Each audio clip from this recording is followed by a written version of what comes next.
farm, moving from a 70 milking tie stall facility into a state-of-the-art 2-robot freestall system. We are currently in process. You can, as we kind of walk into the building, the keystones or the manure tubes you can see are in all the scrape alleys. There's 3, as this is a 4-row barn, and then the feed alley is being built over here, or being poured over here. You can see the little bump out here. This is where the feed pusher will charge and sit. And as we kind of go down and look off the back side here, this is the 1,000,000-gallon manure pit that the whole system will feed into. That's roughly a year storage on 120 milking cows. I suspect we'll get less just due to the rainfall, and it is robots and it's going to be pushing a lot of water out there. But essentially we've built it for a year storage, and this barn would be able to go to a 240 milking capacity by just a small addition off the other end, and it would be a pretty cost-effective solution. Here you can see that we have a cross alley that was just poured today. This is where the cows are actually going to lay, and we're going to use a deep bedded sand. You can actually see here they've done the curb work today. That curb actually tapers in. It's 7 inches on the front edge and about 5 inches on the back edge, so the sand will get retained in the be better retained in the stalls themselves.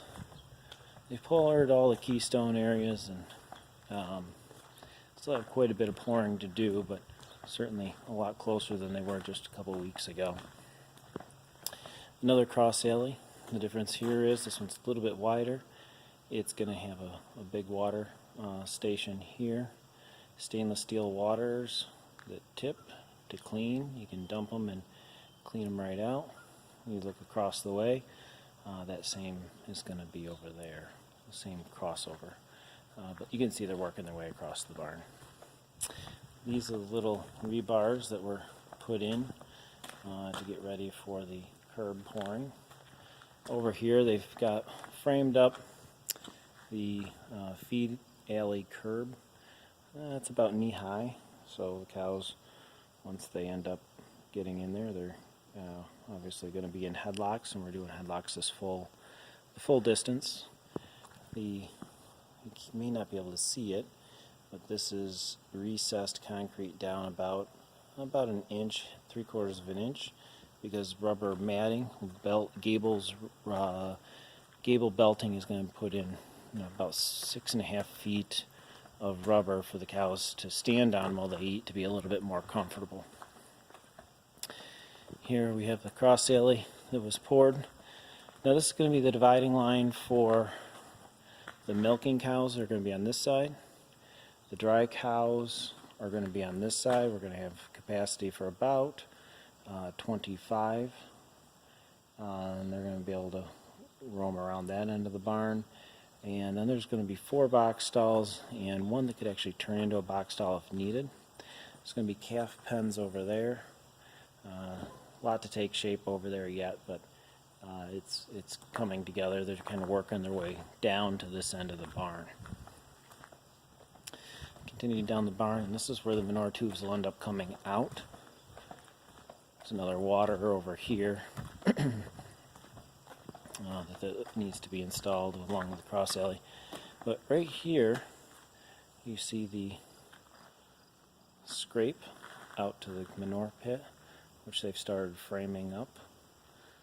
It'll scrape right into the pit, and we actually put in-floor heating and tubing because that's got an outside scrape alley, and that will actually be heated in the event that we start to see ice or frozen material on the outside, because we do get some brutal winters here. As we kind of go over to the other side of the facility, this is where the office is going to be, and we're going to have, as I said, 2 robots. We've chosen to do the L formation. which essentially gives us better sorting capabilities. When we put them through the robots, whether we send them to the dry cow sick area, box stall area, it gives us a really good ability to pull out cows as needed. But right here is, you can see one of the pedestals. Diagonally across there, you see the second pedestal for the robots to be placed. We have a little lean-to off the side of the barn.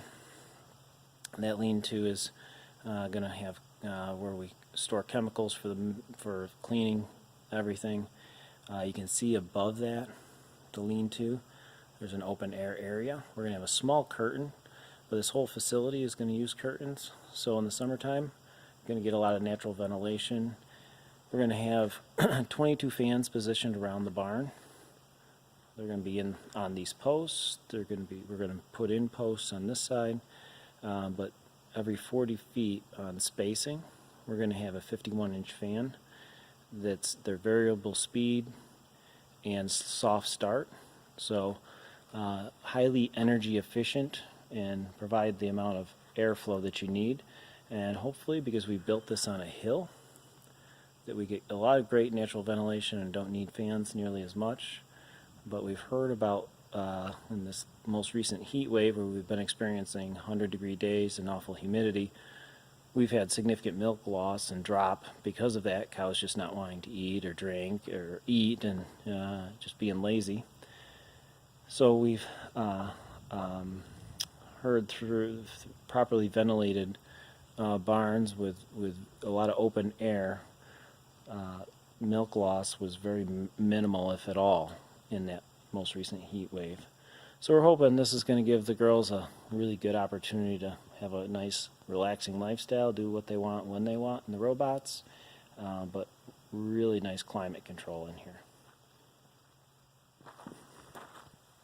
And we have big cows, so we opted for 51-inch stalls, but we do have 1,800 pound cows, which we've had a closed herd for probably 30 years now, and my father does all the breeding, and that's what he's bred for, and got a lot of milkers. In a tie stall facility, we're currently at about, we have about a 23,000 pound herd average in a 1970 built barn, and certainly with all these improvements, we're hoping to really start to push that up to the 29,000 in very short order. Might be a big lift, but we have big cows and we feel we have a good shot at doing that to help pay for this facility. You can see here we put in a lot of drains, a lot of conduit. There's offices, there's a second level viewing room.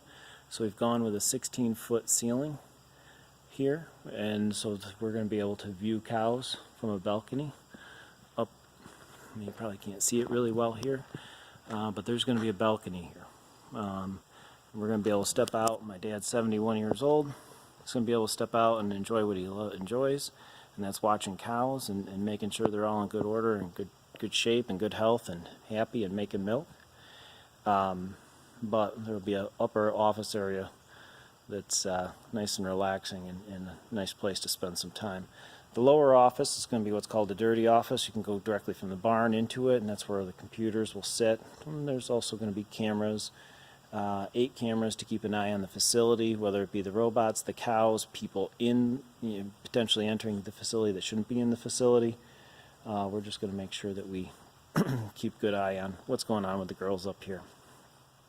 So we'll have 8 cameras strategically placed around everywhere from the milk house to watching robots to just watching what's going on in general population up here.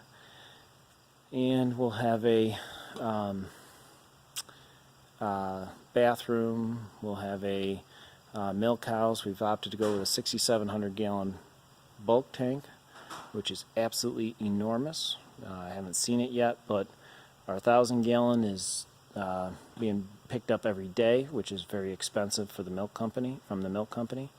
With this 6,700 gallon tank, we could go to this start milking 240 and still be on every other day pickup, saving an awful lot of money in just trucking and such. So hopefully saving, well, we thought about $10,000 a year just in trucking alone by sizing the tank correctly, or oversizing the tank, I should say. We have here the trench is opened up the electrical. We opted to go all underground just for efficiency in the electrician and keep the electrical bills lower in terms of the installation. But it's going to be, well, we're probably going to pour cement. There's in-floor heating here for the main offices, the milk house, the robot rooms, and that in-floor heating is going to be probably put it in the next couple days. But a lot of stuff going on underground. But hopefully we won't even know it in a few days when cement's in. So that's probably the last thing, and I'll show you is just the LED lighting. 36 LED lights, all super efficient. Oh, we have chimney fans as well. So if we get moisture in this facility, the chimney fans will kick on, lift the moisture out, so cows will be even more comfortable and will be even better breathing. Be able to breathe better. It's all about cows and all about their comfort. And if you make them comfortable, they reward you with more milk because they're happy and enjoying what they do on a day-to-day basis. All right, well that's all I have, and I'll probably give another video here and as we get closer to the startup, which we're hoping for October 1st, 2018.